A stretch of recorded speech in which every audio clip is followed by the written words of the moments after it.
Welcome back, everyone, to another Lord of the Dunces, and we're back on Middle Earth. Yay! This time, we're talking about my favorite fantasy race and my favorite version, Dwarves. Dwarves. Why are they your favorite? Yep. I always liked Dwarves as a kid. Like, Gimli was my favorite character in the Lord of the Rings films. Alright. And just been thinking about, like, I wasn't thinking about, like, favorite fantasy races until, like, a year or two back. And then just, like, Dwarves are awesome. Dwarves are pretty neat. Yeah. I like humans. We're the best.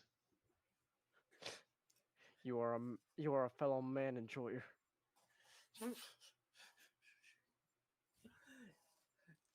Yeah. So I like Tolkien's Dwarves the best, and we'll get to it. So Alright. let's just start at the beginning.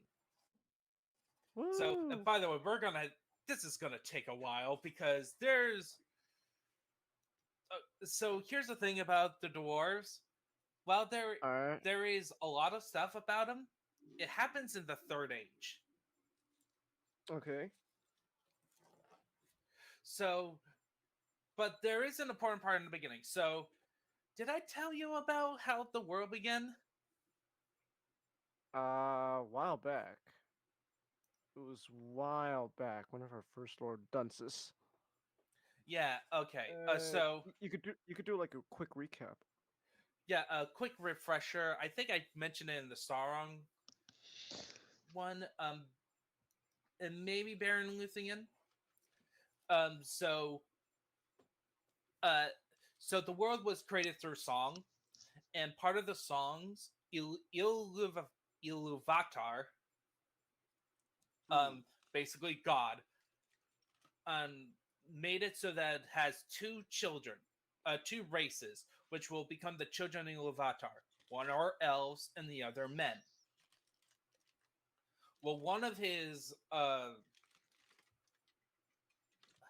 not Maiar, Valar, which are, the sub-gods. Uh-huh.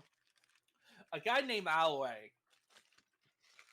If you remember the song episodes, you're quite familiar because Aule is the most unlucky Valar of them all because two of his apprentices are the two most well-known villains of Lord of the Rings. Good job there, buddy. Yeah. Yes, Sauron and Saruman were apprentices of Aule. But so he was a little bit precocious himself. He was impatient because it was taking a while for the elves to show up. So he decided to make his own race. And that's how we get the dwarves. But when he created them one in secret. But he had trouble giving them life. Well, it didn't take so long before Uru caught wind of what he was doing. But he was pleased with it. But he still confronted Aule about it. And Aule was like, I didn't mean to be like precocious. And he was willing to like destroy his creations. But then they flinched. What you got there, Alloy? Is his dwarf a smoothie? Yeah, Aule was like, much like Abraham and Isaac was gonna strike him, but then the dwarves French, and he made 7 of them. And because the thing is, Aule couldn't give them life. Because it was something that only Iluvatar can do. Iluvatar is the only one who can give true life, which he did. He blessed them. So he adopted them as his children. But he didn't want to reward Aule. Oh. For everything. So what he did is had him go to sleep. Hmm. Take a nap. take a power nap. All 7 of them into different parts of the world. So Aule kind of separated them out of different parts of the world, made women for them, and put them into sleep. All right. So they were just chilling, taking a nap until the elves show up, about 100 years after the elves. And the 7 dwarves, the original 7, became the leaders of their own clans, which goes as follows. The Longbeards, or Durance folk, so they're the dwarves that you are most familiar with. Any snake dwarves are attached to them. All Alright? The Firebeards, Broadbeams, Iron Fists, Stiffbeards, Blacklocks, and Stonefoots. Oh, real quick. It seems like you're roboting a bit. What? You're roboting. Oh no, I am. Oh no. Am I sounding better? You're better now. So, when did the Iron Fist What defeat a dragon and team up with a blaxploitation superhero? Don't know. Okay, so there was an 8th group, which were made out of the rejects of all of them later on, and they were called the Petty Dwarves. And unfortunately, these dwarves were the first ones that the elves encountered in the first age. But before we get to that, there's another fun fact. So when the dwarves were revealed to the other Valar, the goddess of the Valar,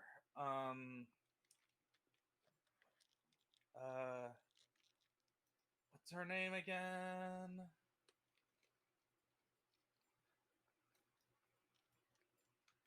Oh, Ivana. Oh, she was the wife of Aule. I think. So his wife knew, and she loved nature. She is a nature goddess, and when she realized that her husband, his creation dwarves, wouldn't care about nature, she protested to Manwë, who is like the head Valar, and Iravata thought about it, and he created the Ents. Oh. To be guardians. That's how we got Ents. Oh. To be protectors of nature. So the Ent and Entwives came from this instance. Ah. So anyway, after the elves were in the years of the tree, were like traveling to Valinor, all that stuff. 100 years later, the dwarves awoke and started establishing their own kingdoms all around Middle Earth. Just to show you a general map. This is Middle Earth in the Third Age. Third Age. But the Blue Mountains there was part of Beleriand. So this is where the Firebeards went. All right. The Firebeards and Broadbeams, and they are the ones in the First Age. Pretty much everything else here is all the Longbeards, and we don't know what happened to where the other ones went, because they went to the Far East. And Tolkien didn't write much about the East, so we don't know about their cultures and their struggles. We got like hints of them throughout the rest of this.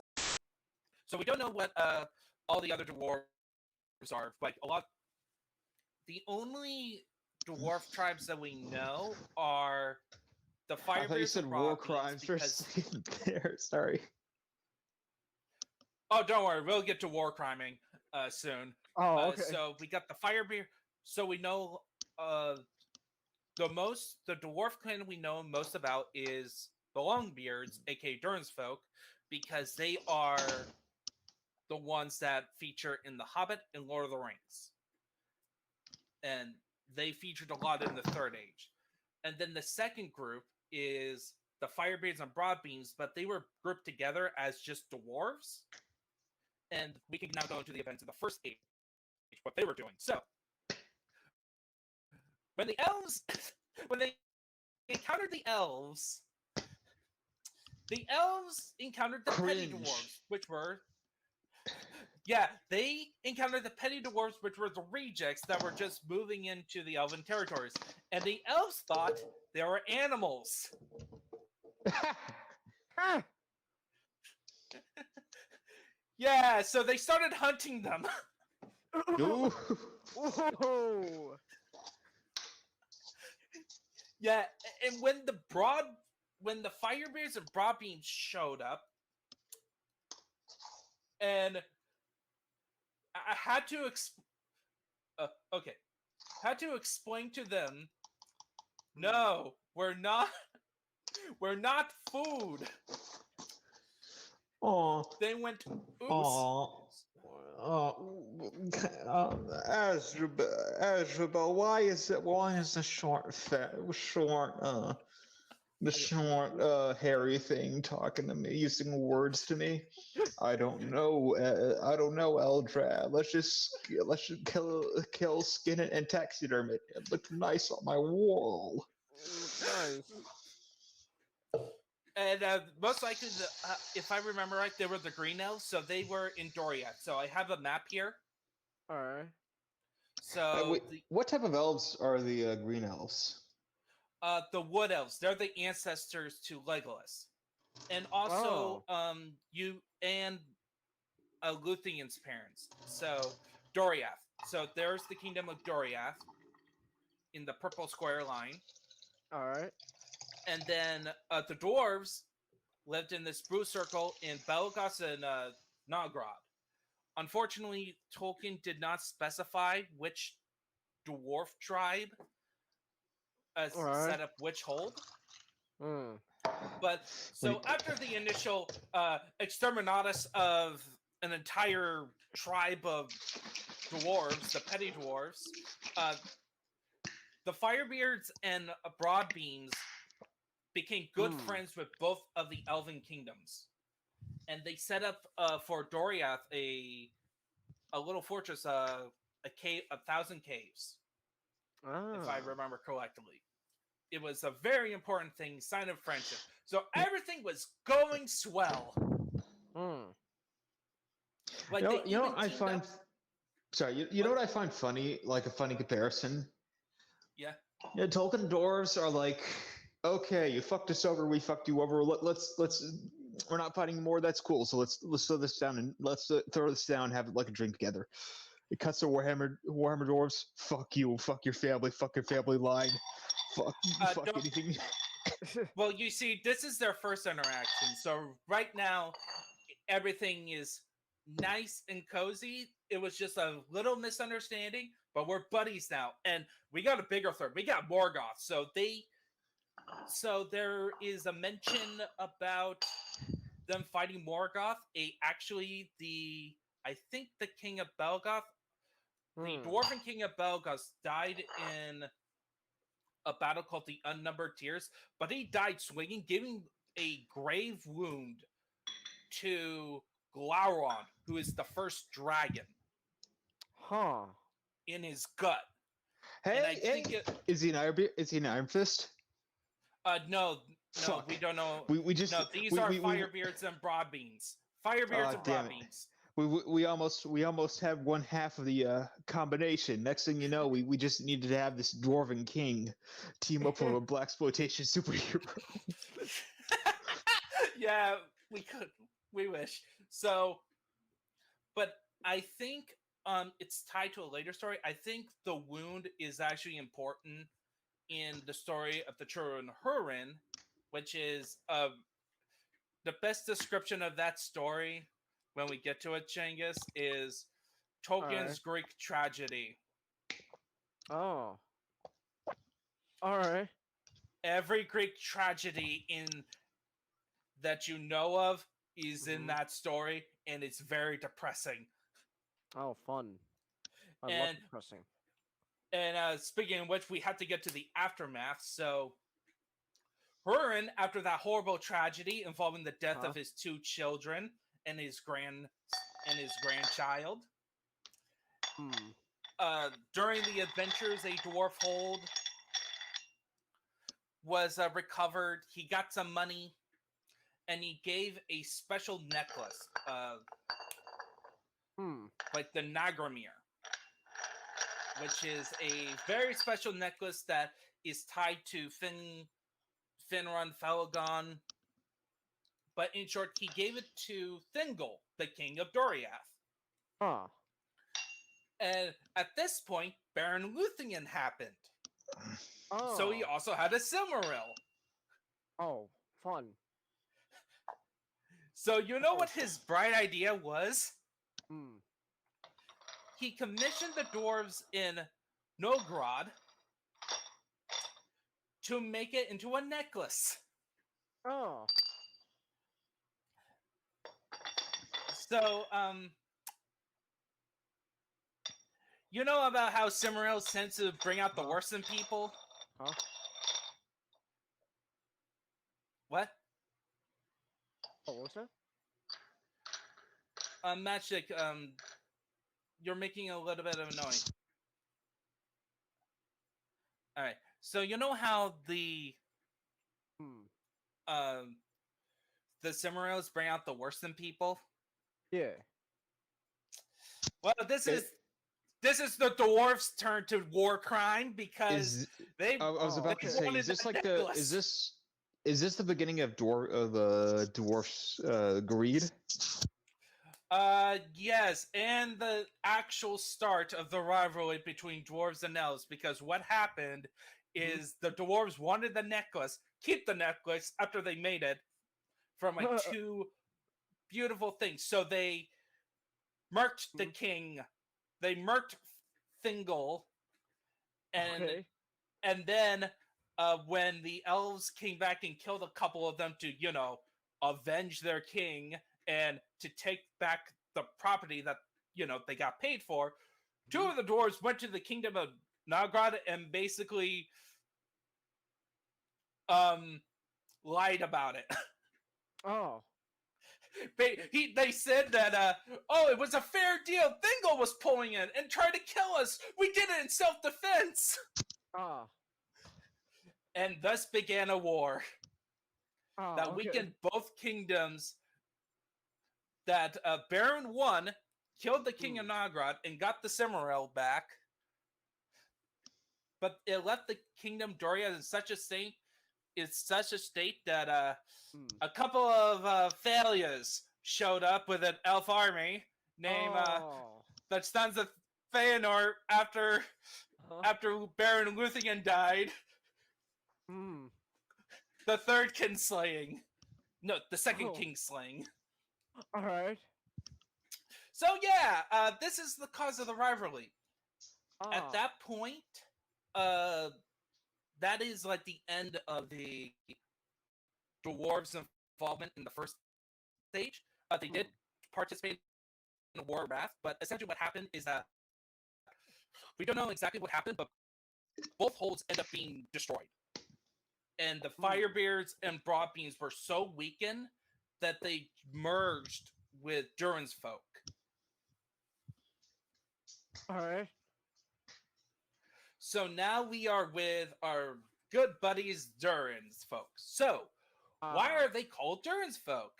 So, their leader, because they come from Durin? their lord, yes, Durin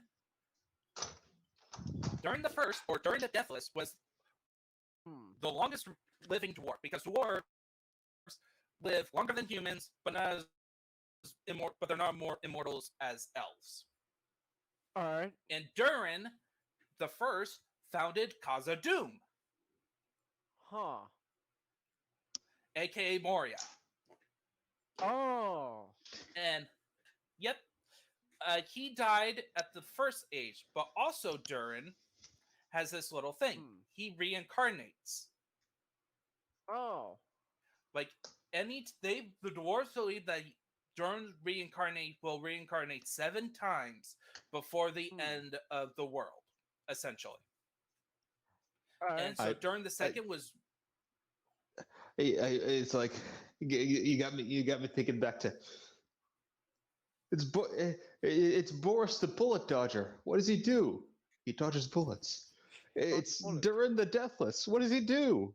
He doesn't die. No, he doesn't stay dead. Yeah, Stay dead. exactly. So each Durin in Tolkien's Dwarves, when they have Durin with a number, it's because he was born looking exactly like Durin, that so much so that they name him Durin, thinking he's a reincarnation. And there is hints that each Durin has memories of the previous lives. Is it like immediate like death, and then somewhere else a baby gets born with No. Durin's features? Okay, Nope. so it takes the time before each reincarnation. Yeah, yeah, How much time? pretty much. There's a respawn time. So I'm just about Durin's in a fucking lobby. He's just sitting there pouting, watching the respawn timer go down. well, okay, so I might as well get into this. So the way the dwarves afterlife is weird. Okay. Because of their adopted nature, the elves believe that when the dwarves die, they just return to the earth. Because they're not created by Iluvatar like us elves or the men. But the dwarves believe they go to the halls of Mandos, so where the waiting room of all the dead, to be either re-embodied or to move on into the afterlife. So they do actually end up in a fucking lobby. Yep, they end up in a lobby, but they get a special lobby where they get to hang out with their god, Aule. And there's this event that Tolkien did not... It's semi-canon, called the Dagor Dagorath. Alright. And it's essentially Middle-earth Ragnarok. Where all the bad guys show up one more time to do one big battle to end the world, and all the good guys show up, and they all fight, and the evil is finally vanquished. King Arthur shows up. He has risen when Britain is at its most needed. Yeah, pretty much. Just think that. Like, it's everyone's here. It's like Smash Brothers. And the world is destroyed, but evil's defeated, and the world gets rebuilt the second time, and that's where Aule and the dwarves come in. They rebuild the world. Anew. Fun. But Durin is in his waiting time, and then he gets reincarnated. So anyway, Durin 2. Electric Boogaloo. He gets born in the Second Age, and so the Doors of Moria.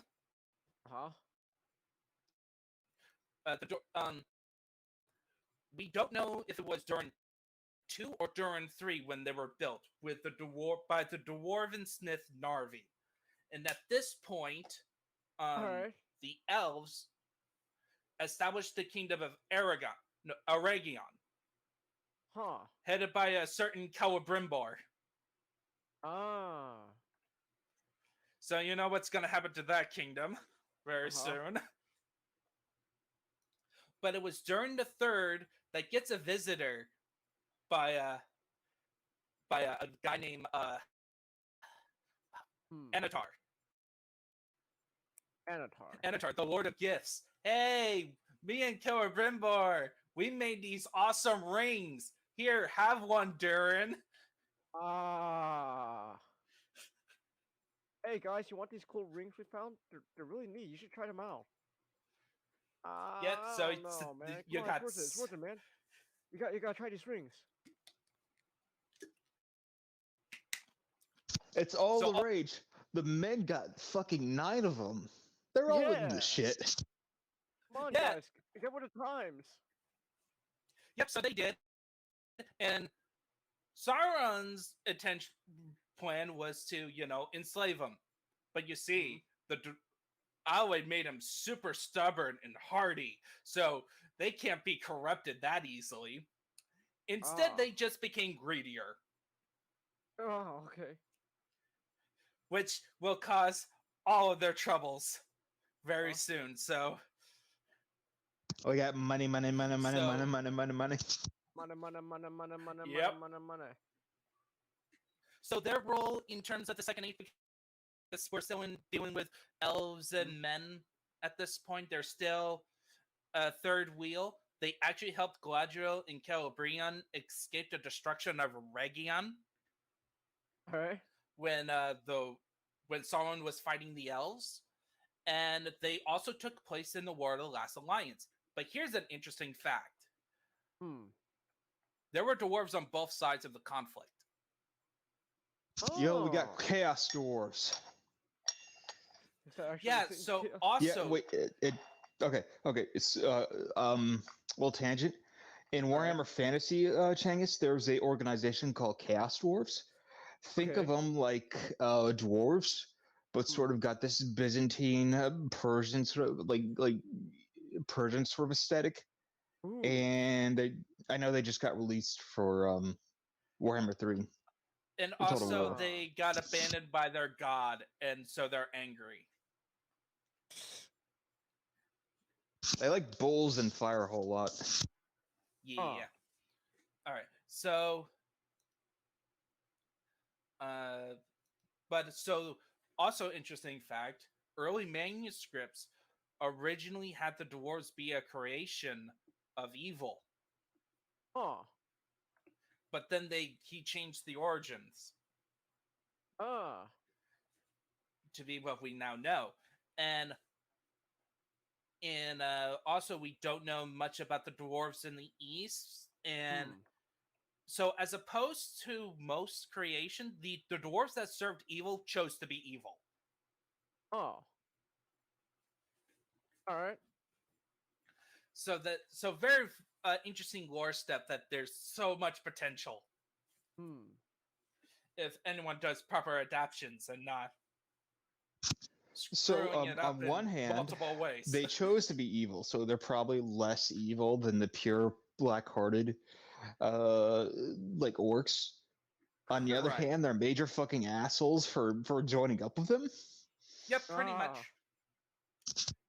Pretty much. So they took place in the War of the Last Alliance on both sides of the conflict, and then we get to the Third Age.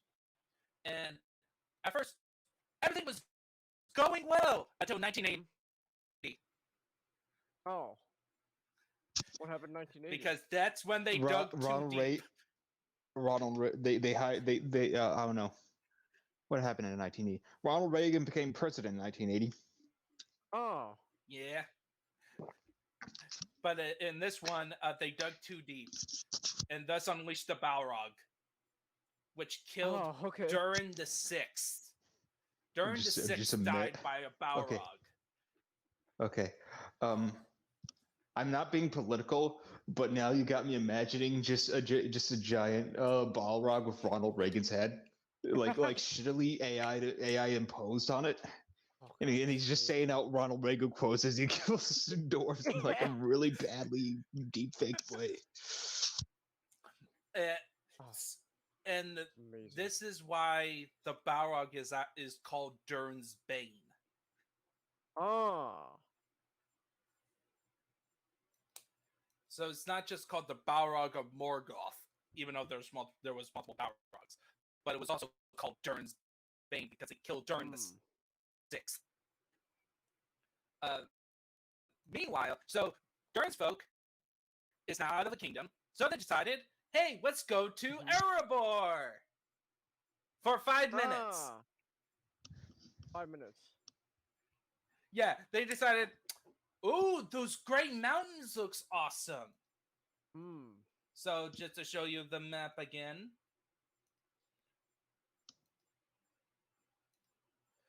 So they went from Moria, then they went to Erebor, and then they look at those nice great mountains. Gundabad, by the way, is where Durin was born. Ah. I kind of find it funny. imagine a perspective of a king of like a man who doesn't know the shit, and he's like, man, those dwarves really like the name of Durin. They really like the name people. They really like try to find people whose name is Durin to become their king. Yeah. So Gundabad was taken over by orcs, I think by the Second Age, or definitely by the Third Age. It got taken by orcs. But anyway, so they decided to colonize the Grey Mountains. And they probably thought nothing could go wrong. They had plenty of resources. What could possibly go wrong? Then they went then the dragons invaded. And everything was peaceful and safe until the Fire Nation attacked. Yep, and thus began the War of Dwarves and Dragons, a 20-year long war that the dwarves just goes, I'm out afterwards. They fought tooth and nail to defend all their holds, and during this time, 4 of their rings of power were taken, just by dragons. Also, dragons now have rings. Yeah, but they're not going to do anything. This is pretty much their big thing. Does this cause the dragons' greed as well, or does that happen at a different point? This is really the only thing where the dragons went full-scale war in Middle-earth. No, I meant I know like Tolkien dragons are also greedy. And I was wondering if that since they stole the dwarves' rings and the rings got altered to cause greediness. Okay. They were already greedy to begin with. Okay. Because they they are worth another podcast about like some other creatures. Essentially they were creations of Morgoth. And most of them were used as a fail-safe. Alright. But so the dwarves fled the Great Mountains and went back to Erebor. And everything was good for 200 years. Until you know what happened afterwards. Smaug. Oh man, there's another dragon. Yeah, Smaug took them out. Also during this time, they also set up a colony in the Iron Hills. And so after that, I just realized I had my mic off for a second. I said some funny stuff. Nobody laughed. Okay. Made you feel bad. Made me feel bad. Yeah, okay, Sorry, what were your jokes? I am tired of these motherfucking dragons in my motherfucking kingdom. Yeah. Smaug. I kind of find it funny how how in real life, to go back to the Durandal thing, in real life, like for example, like Louis the 19th, like the 18th. There's been 18 Louis. Like it's a typical tradition for like sons of kings are like, hey, this king was really good. Let's name him a Louis, and either he'll stand out or not. Who cares? It's not like we're giving him the name John, and then he'll fuck up the name John for the rest of the English kings. So much so that they named toilets after him.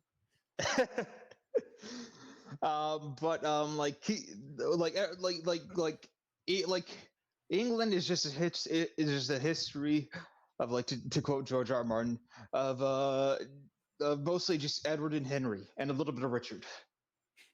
And like George R. R. Martin's take on that was, all right, so I'll have like Bran, and he'll have a son named Bran, and his nephew will be named Bran, and then Brandon. That's a lot of brands. And then we go to Tolkien.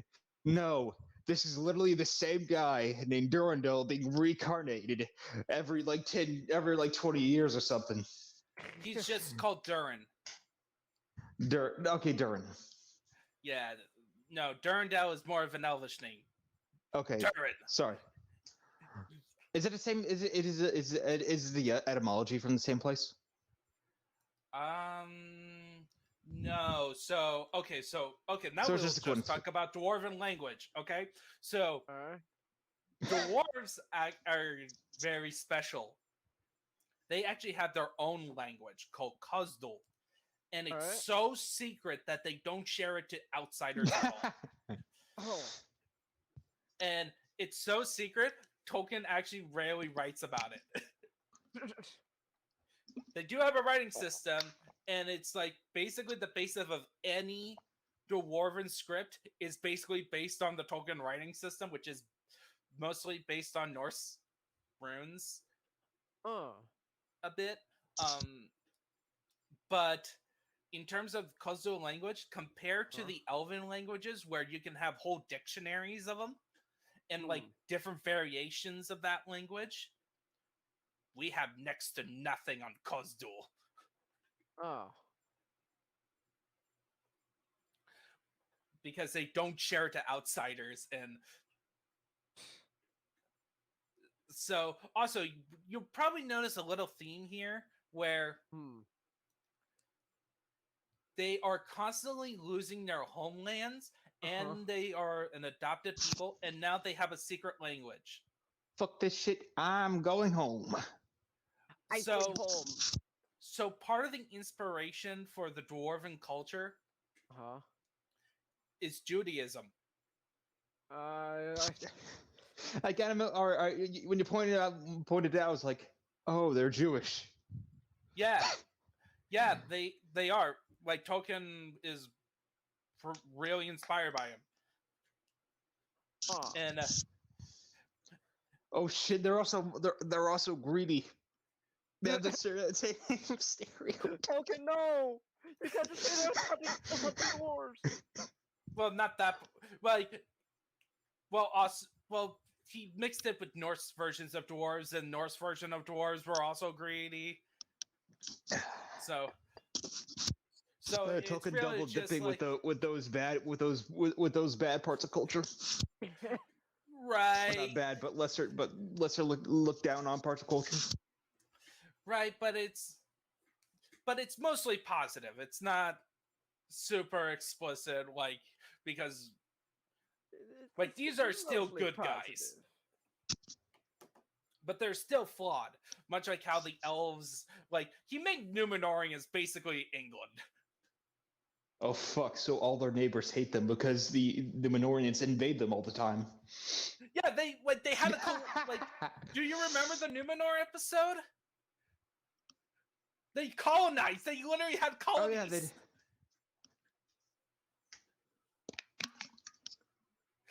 they had colonies on top of human sacrifices. Oh, those English. Oh, yeah. English. So anyway, so after they got kicked out of Erebor, so King Thror, who was king under the mountain at the time, moved his people to Dunland, which is near Rohan. It's like right next to Rohan, right that area. And he got depressed, really depressed. Oh. So he grabbed his buddy Nar to go take a little walk to Moria. Because nothing bad ever happens if you just walk to Moria alone. Hey, Azog! Yeah, so Azog, Thor went inside Moria alone. Nor waited a couple days. And this is where Azog makes his entrance with the head of Thor. And wrote out his name in Dwarven tongue. Like, he wrote it in the Dwarven language so that everyone who was families with everyone in Thor's family know who killed Thor. And Nar was gonna take his head, but Azog refused him. Instead, gave him a bag of coins. Did they find Nar did he find Nar double somersaulting off of his bed and hanging himself with No. two bullet rounds in the back of the head? Oh, Nope. Because you see, Azog gave him a purse full of worthless coins as payments because he treated him like a beggar. And them's fighting words. Yep, because this is the moment that inspired the Warhammer Dwarves. Because when King Thrain heard about going this, down in a book. he basically called in every dwarven clan. He called in the Firebeards. He called in the Broadbeams. He called in the Iron Fists, the Blacklocks, and there were many petty dwarfs. Huh? And they all went to war. You know what they also brought in a black exploitation superhero. They say fought a guy dressed up as a lizard. Yeah, they brought in everyone to the war of dwarves and orcs, and they took their time went into every single orc stronghold in the Misty Mountains and wiped them out. It was a bloody war. Both sides lost lots of casualties. It's like I got fucking scammed. Time for genocide. Time for genocide. Pretty much. And it was a bloody war that was underground. Ooh. Thousands died. And the final battle took place in the East Gate of Moria. And it was in that battle where you got Thorin, the son of Thrain II, got his name of Thorin Oakenshield because he used a branch to defend himself after his shield broke or something. Like, he was defenseless without a shield. He grabbed a random branch and defended himself with it. And then he made a promise that after the battle that he would still use the branch as a shield until he became king under the mountains. Really? Yep. So that part of in the movie, how they made that I wish they Thorin kept that in the movie. shield. That would've been really cool if they kept that in the movie. No, it is. No, they did, but he didn't use the shield. He didn't use the branch anymore for the shield afterwards. He crafted it into a shield. Oh. Listen. Using just some random branch as it is, it's as a shield. It's fucking weak. We gotta make this shit into a shield. Crap that shit. It's gonna be cool. He made it into a gauntlet. So that was partly so here's another fun fact. So there are things I have opinions on Peter Jackson's interpretation of dwarves, but the actor who played Thorin talked about there was a part where Weta Workshop went to the cast who was going to play the dwarves about any ideas about what their signature weapon would be. And they gave suggestions, and he came up with the idea about the branch into making it into a gauntlet. So so that's why it's a shield, but it's also a gauntlet.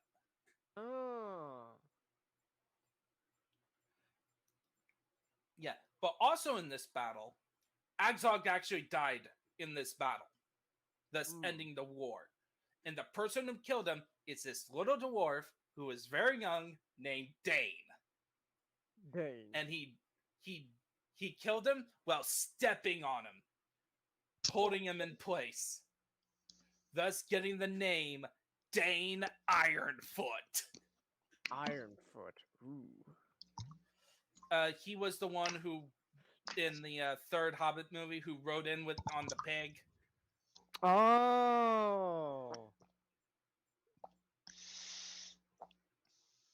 Okay. I had to be reminded about what they did to a badass of Dane Ironfoot. Dane Ironfoot had to... you know how much trouble it is to find pig-sized iron feet? 4 of them. was someone okay in the movie. Okay, I might as well get to it. So my main problem with Peter Jackson's interpretation of the dwarves, and you can watch it behind the scenes, Huh? is that he has this tendency where he make dwarves characters mostly comic relief. When in the books, in the lore, they are not so much comic relief. There are some. Bomber is the biggest one. But he actually expanded to make like half of the dwarf cast in the Hobbit movie comic relief. Well, I feel like the dwarves should be a bit more jovial. Yeah, but like, I get they the shouldn't be jovial straight part. up. They shouldn't be straight up Dumb and Dumber. He kind of went further into Dumb and Dumber in terms of character design. Like Gimli is for me the perfect. Is like when it's where the comedic parts are not so bad because it's offset by him being a badass. The Hobbit films did not do that so well because of its many problems.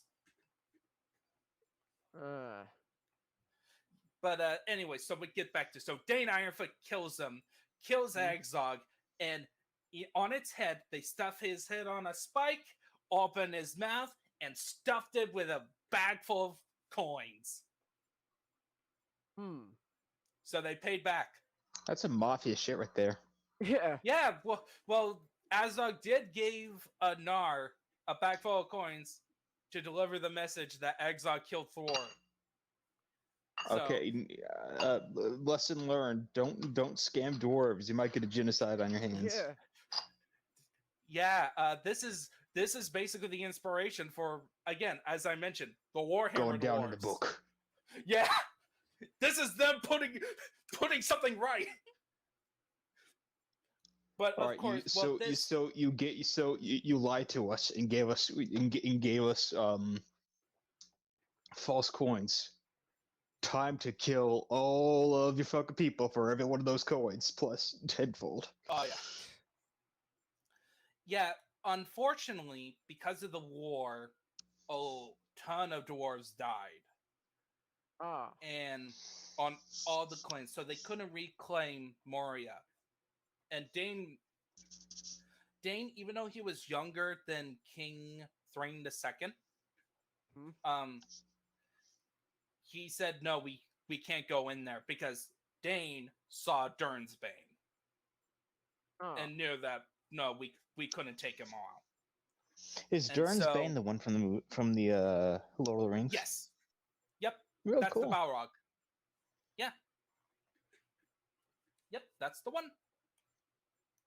And so they decided to move over to the Blue Mountains. So back where the kingdom that the Firebeards and Broadbeans in. So they set up a little colony there. The dwarves are running out of mountain ranges. Yeah, pretty much. Pretty much. So what happens is that Thorin, is still depressed. Thrain decided to go to Erebor, tried to reclaim Erebor, and he brought a company where two of them is actually Balin and Dwalin. So they were trying to do a first trip to Erebor, but it ended in disaster when Sauron captured Thrain II, thus getting Durin's ring. Alright. Like, by that point, Sauron, through various means, basically got all the rings back for the dwarves. He was pulling the strings all along. Yeah. So Balin and Dwalin came back, told them that we lost Thrain in Mirkwood. So now Thorin is king, and Thorin's depressed. Man, no what's kingdom. wrong, Thorin? You okay, buddy? Yep. Dw- I dw- know, dw- I uh, know you lost your kingdom and all that, but come on, don't look so down, buddy. it's You'll it's be like all that right. scene from South Park where Stan just thinks everything, where just hears and sees everything shit being shit, and Yeah. just Stan with a giant beard. Well, it wasn't that bad. So the cool thing is that no matter where they went, they ended up becoming prosperous. So the Blue Mountain dwarves were doing well, Oh. but it wasn't as good as Erebor or Khazad-dûm. Hmm. So one day, a Grey Wizard showed up. Thorin and the Grey Wizard just happened to be in a bar, and they were just chatting about that stupid dragon Smaug. So a Like, wizard, a dragon soup. dwarf, and a bartender going into a bar. Yeah, and like Thorin is like, that dragon took my land of my people. I want that dragon dead. I want his family dead. Oh, I want man. his And- dog dead. I want his cat dead. I want his children dead. And while the wizard Gandalf is like, yeah, I want that dragon out because Sauron is definitely coming back at some point, and Smaug is totally gonna team up with Sauron, and that would be terrible. That would be the worst thing at this point. We don't need a dragon teaming up with him. So we're gonna. Don't worry, I got everything planned.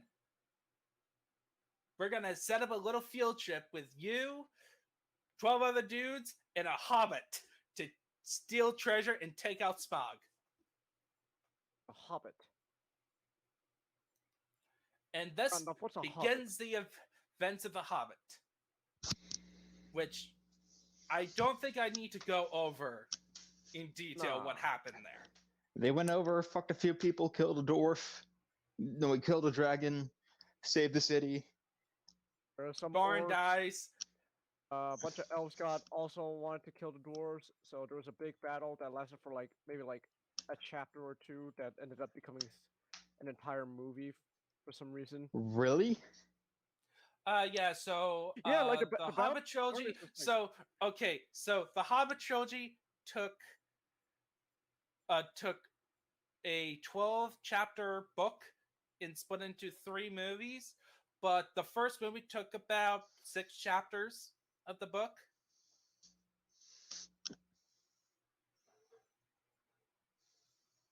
Because it was originally just going to be 2 movies.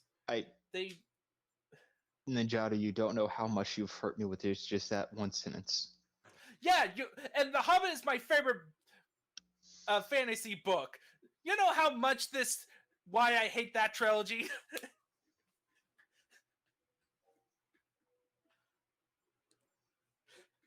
Trying to be neutral. I hate that trilogy, what they did with that. They added so much unnecessary stuff. Like, They couldn't could have had expand- one good Hobbit movie and 2 other standalone, Lord of the Rings, Silmarillion movies.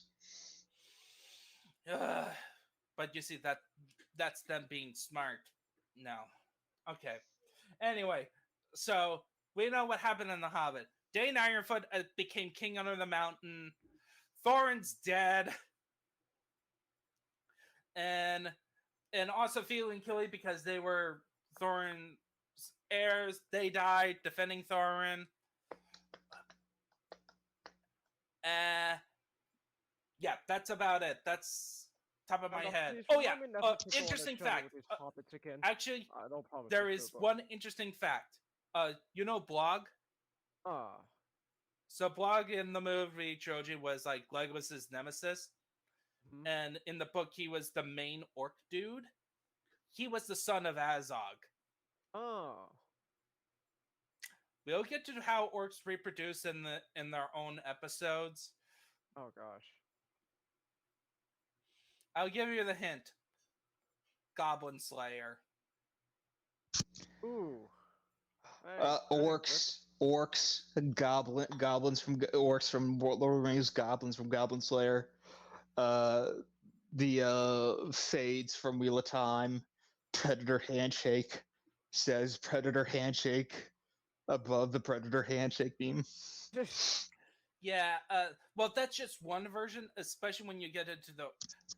Oh, we'll get into it. There's more to it, but yeah, it's awful.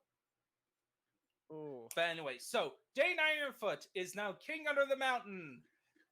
Erebor is reclaimed, yay! So a couple years later, Balin is like, let's go retake Moria! Woo!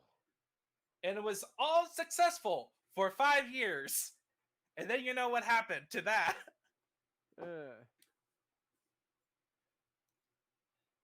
And then you got the events of The Lord of the Rings.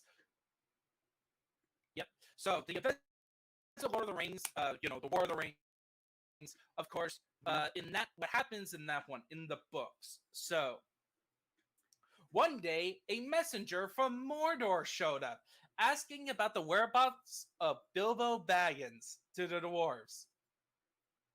Oh. And Sauron, and I think it was the Mouth of Sauron was specifically mentioned. It could be somebody else. Told them that, look, if you teamed up with me, you'll prosper. Just tell me where Bilbo is and serve under my rule, and everyone will be on good terms. Heck, I'll even tell you what happened to Balin's expedition. I'll even make it so that you can reclaim Khazad-dûm. Dane just goes, what happened to Collins? Wait, you know what happens? You know what happened to the expedition? Yes. Why the fuck did you tell us before? What did you cause us? No. Cause a fight. Is that about what happened? No. So Dane just goes, I'll think about it. Glowin, Gimli, get to Rivendell. Tell him ask him what happened to the Balin's expedition, and tell Bilbo, warn him that he's being hunted. ASAP. So they went to the council. That's hunted, buddy. Yeah, that's why they went to the Council of Elrond. So essentially, the Council of Elrond in the books was actually multiple messengers about multiple events going on, instead of, in the movie, it's simplified, makes sense, that it was Elrond summoning representatives from Middle-earth to decide what to do with the ring. The Council of Elrond in the books was like, the what to do with the ring was one part of multiple things going on. Wait. Not just what the fuck is going on. Something's happening. I don't know what it is. All right, everybody, let's put our heads together and figure the shit out. Is that it? Yeah, pretty much. Yeah, it was pretty much just... I've actually read the first Lord of the Rings books. I do not remember anything from it. Yeah, same. Yeah. So, yeah. Okay, so they were talking about it, and thus this is how we get Gimli joining the Fellowship. And, well, Sauron did not take too kindly to this. Giga Gimli. Yeah. And so Sauron decided, hey, Easterlings, want to kill some dwarves? Yo, N-word, that's all you had to say. It looks like meat's on the menus, boys. The Easterlings are evil men from the East. There's probably some orcs with them, let's be honest. Probably. So he sends in a whole army full of Easterlings, mostly Easterlings, going against to take out Erebor. And this had a 3-day-long siege, which was preceded by the Battle of Dale, where Dane Ironfoot died defending his friend, King Brand, who also died in the battle. So the people who had to defend Erebor, the mountain itself, from an army, from an Easterling army, was Dane Ironfoot's son, Thorin II, Thorin Stonehelm, and Bard II.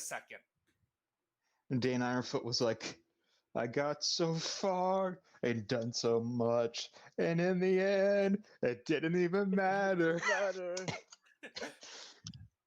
He was old at this point, so it's So And he in the lived end, a it still long, didn't matter. fulfilling life. What? And in the end, he was able to save Bran. Yeah, but hey, so what happened is that they were like holding out. It felt like all hope was lost. And then the third aid happened. And on the third day was the same day that the ring went down into the lava. Ah. So what happened is that all morale went kaput in the evil army. So Thorn, Stonehelm, and King Bard did one final charge to break the siege, and they broke it and defeated the armies of Mordor. Yeah, but Nice. Moria dies, don't they? What? But wait, this is that Moria, right? No. Oh, I'm No, lost this now. is this is like during the events of Lord of the Rings. Okay. We just got to the point in the timeline where Frodo, finally, well, not Frodo, but the ring gets destroyed in the volcano. Oh, okay. Yeah. And so they won that battle and all is restored, and thus that's the end of the third age. And then the fourth age is just this little wrap up where what happens is that Gimli became a lord of his own colony. Ooh, So- let's go Gimli. Oh man, Gimli moving up So places. back to the let's map. go.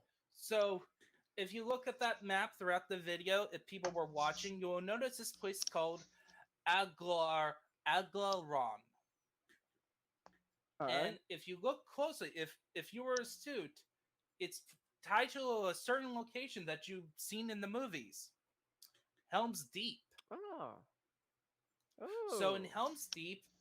Helm's Deep was protecting this underground network called the Glittering Caves. So during the events of Lord of the Rings, Gimli was infatuated with the Glittering Caves, and thus he founded a colony there, and that became a prosperous colony.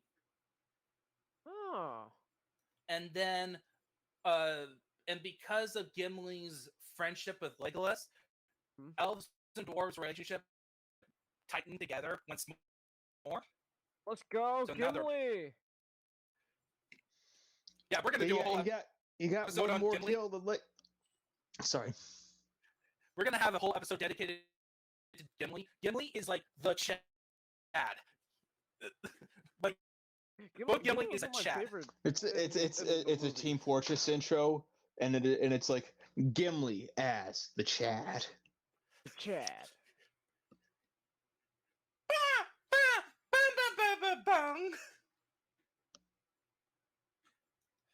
But yeah, so what happens is that in the fourth age, the 120th year of the fourth age, Gimli, after some travels with Legolas across Middle Earth, Legolas felt the call to the sea to return to Valinor.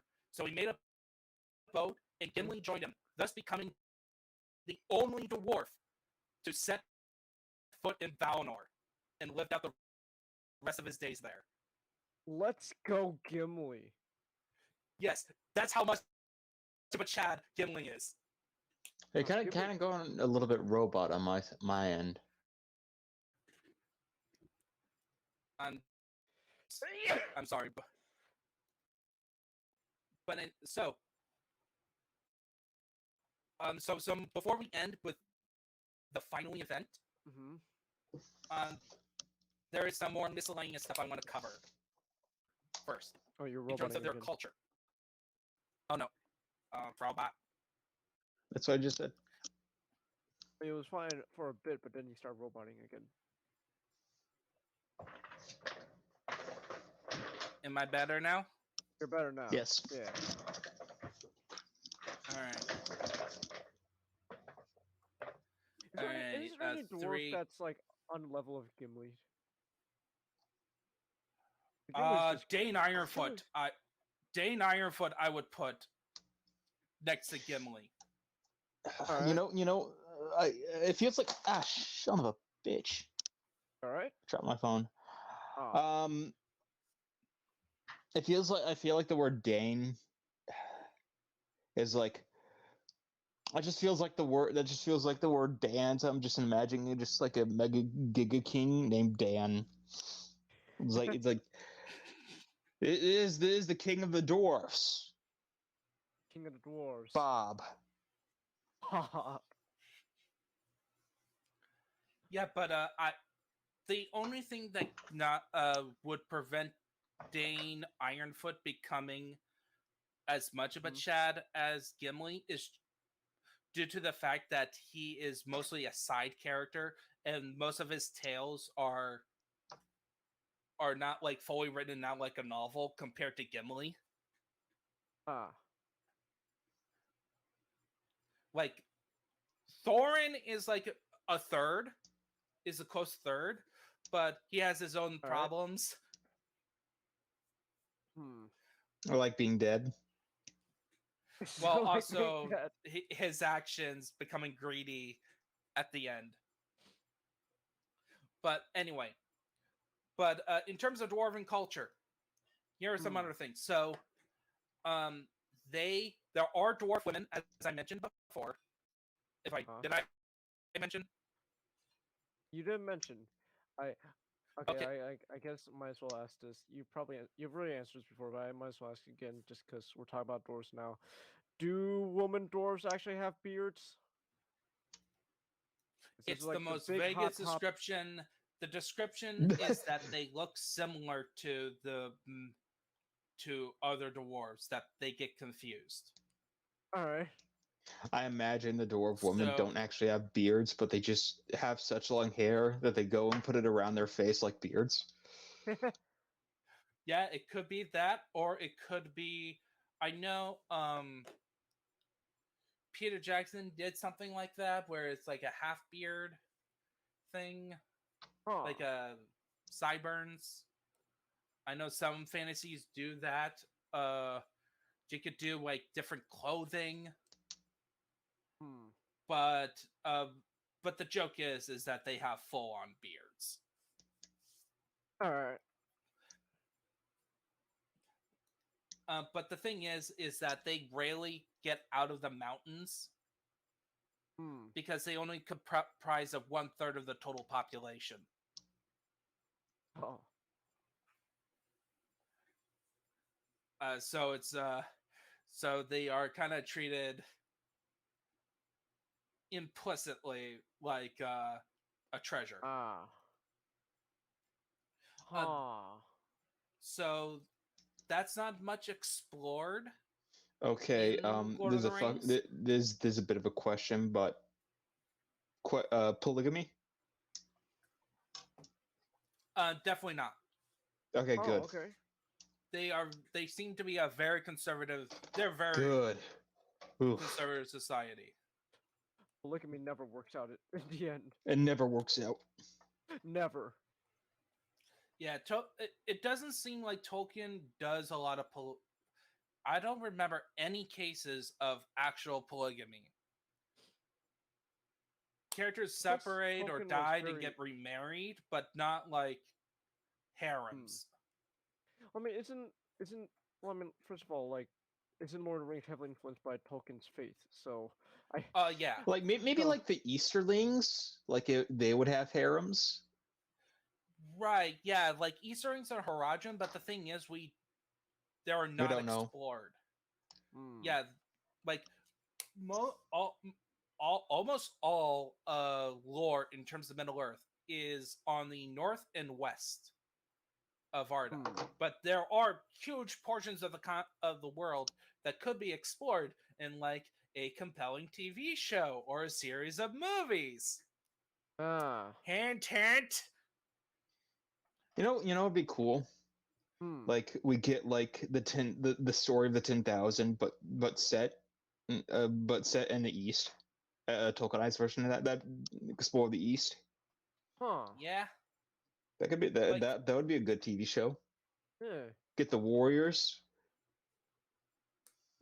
Yeah. Warriors. But anyway, so their main source of food is actually through trade. So they don't they mine their stuff and then they trade for food. They don't farm their food and they don't eat rocks. That sounds like it would fuck them over in the long end a lot of the time.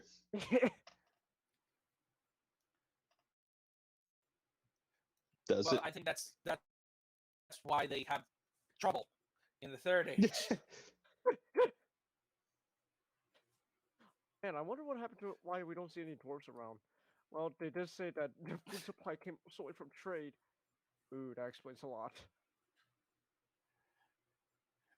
And also, like, they did eventually fade, but that's after. I think that that's it, because we explored everything else. So the final event in the timeline, other than the pseudo canon Daggerath, is during the 7th.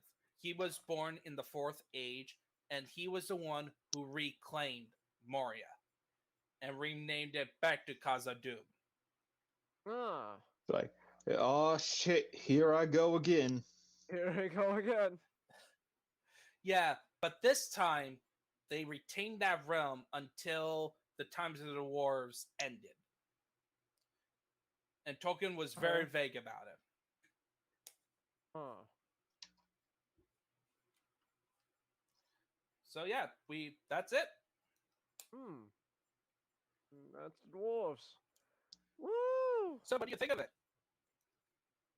Dwarves are pretty cool. Especially Gimli. Oh yeah, we're probably gonna do one on Gimli. So That's great. If you didn't do, if we weren't gonna be doing one on Gimli, that'd be going in the book. I'd be going in the book. I would be ashamed if we didn't do a Lord of the Dunce on Gimli. Gimli is like one of my favorite characters.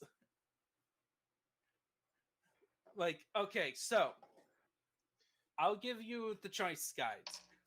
Next month, do you want to do more Battletech or more Lord of the Rings? Maybe we should, split it up a bit. Like do fantasy, sci-fi, fantasy, sci-fi kind of thing. All right. Okay. So yeah, we Don't burn ourselves out a little bit. So I got a question about. All right. So for what do you want to explore in BattleTech? There is a special event tied to May that we could do, or we can explore something in the BattleTech universe you're very interested in.